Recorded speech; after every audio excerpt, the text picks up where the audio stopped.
everyone. I'm Dr. Shafila from IGNUTOS. Welcome to session 116 of Environmental Studies. Environmental Studies is one of the subject of graduation courses of IGNU. The exam pattern for this paper is objective, and the short video sessions that we are uploading on official YouTube channel of IGNUTOS will help in cracking those objective questions. So to get daily updates, subscribe our channel and click on the notification button. So let's start with the first question of the session, that is, the Rio Summit was held in the year. So Rio Summit, जिसको हम लोग अर्थ summit भी बोलते हैं, so you have to tell कि वो किस year में हुआ था. Options are 1972, 1991, 1992 और 1997. So जो Rio Summit हुआ, it was held in Brazil, Rio de Janeiro, Brazil. And ये आपका स्टॉकहोम कॉन्फ्रेंस की 20th एनिवर्सरी पे हुआ था. ठीक है. So Stockholm conference it happened in 1972. जो ए ऑप्शन है 1972, इस टाइम पे आपका स्टॉकहोम कॉन्फ्रेंस हुआ था, जिसको हम लोग United nation conference on human environment भी बोलते हैं.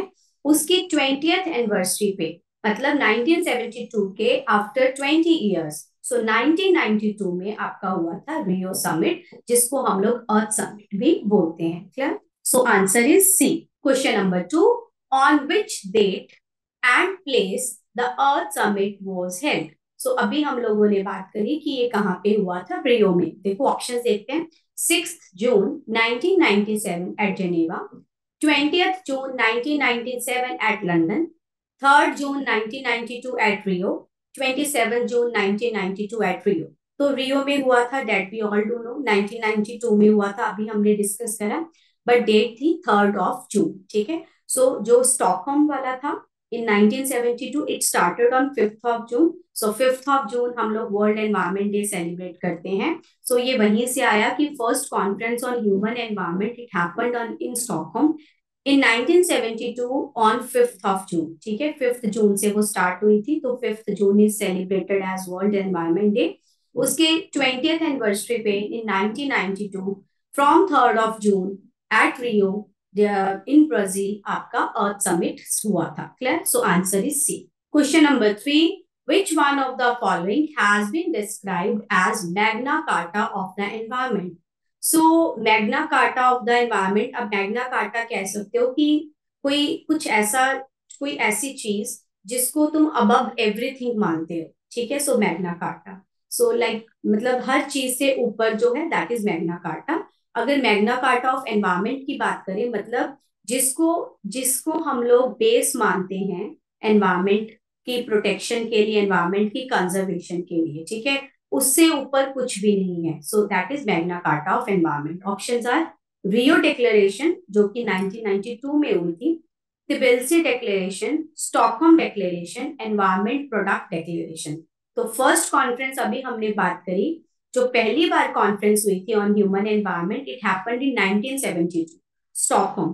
तो स्टॉकहोम डिक्लेरेशन को हम मैग्ना कार्टा ऑफ एनवायरनमेंट बोलते हैं. इससे अब कुछ भी नहीं है. सो स्टॉकहोम डिक्लेरेशन, अगर हमें एनवायरमेंट प्रोटेक्शन की बात करनी है, एनवायरमेंट कंजर्वेशन की बात करनी है, तो हमारा जो बेस है that is Stockholm declaration. Clear. So answer is C. Question number 4, which of the following is are not an objective or objectives of sustainable development. कौन सा सस्टेनेबल डेवलपमेंट का ऑब्जेक्टिव नहीं है. देखो सस्टेनेबल डेवलपमेंट की बात करें तो सस्टेनेबल डेवलपमेंट का मतलब है develop in such a way like we are getting the resources of environment easily. तो हम ऐसे इंश्योर करें कि हमारी जो फ्यूचर जनरेशन है उसको भी नेचुरल रिसोर्सेज इजीली मिले. सो that is sustainable development.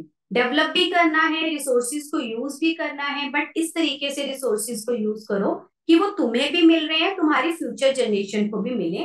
Future generation को अपनी नीड्स को पूरा करने के लिए फाइट ना करना पड़े, जैसे शायद हम लोगों को नहीं करना पड़ रहा. ठीक है. सो ऑप्शन देखते हैं. Sustainable development means objective of sustainable development is continue to implement the family planning program. So this is true.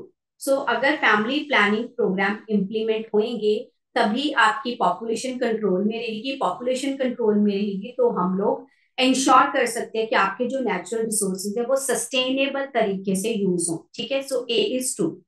So objective इसका है maintain a dynamic balance of arable land and implement an agricultural development strategy. ठीक है, सो आपने एक balance बनाना है कि किस land पे आप खेती करोगे, और जो एग्रीकल्चरल डेवलपमेंट स्ट्रेटजी को भी आपने क्या करना है, इम्प्लीमेंट करना है.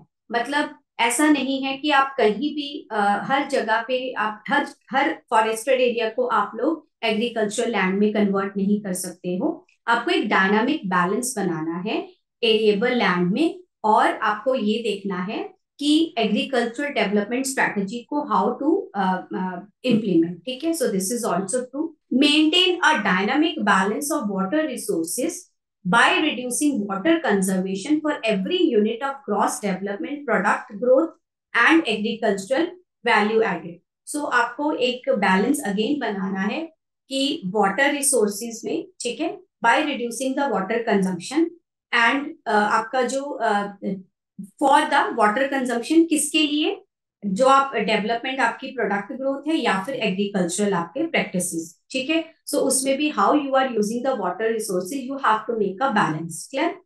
उसके बाद है to bring about a gradual and sometime catastrophic transformation of the environment.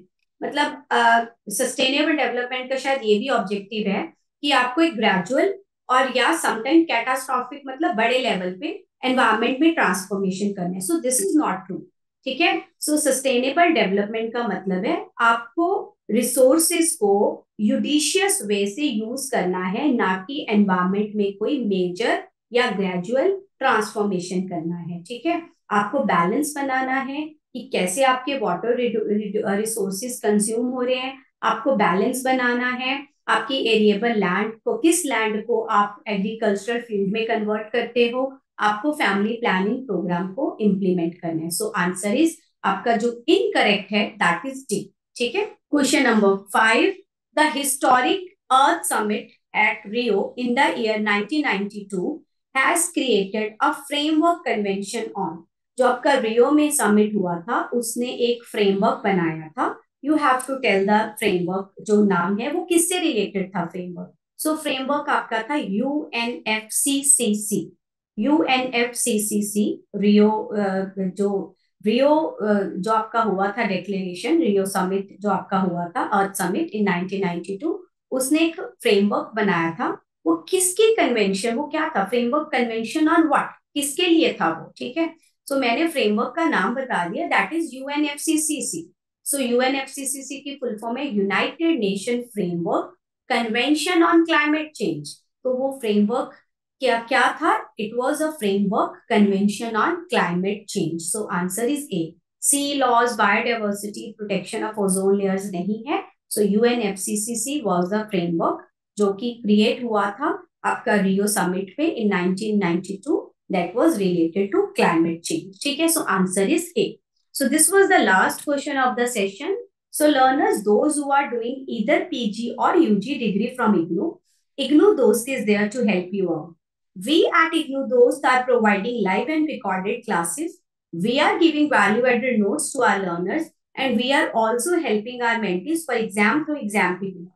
In IGNOU Dost, a continuous support from professional mentors is there. So mentors will be from your subject area only, who will be helping you in completing or submitting the assignments. They will be also helping you for your career development and even for scaling your personal and social development. For more information, you can reach us out on the number 7594939297 via call or WhatsApp. You can also visit the official website of IGNOU Dost. Thank you. See you in the next session.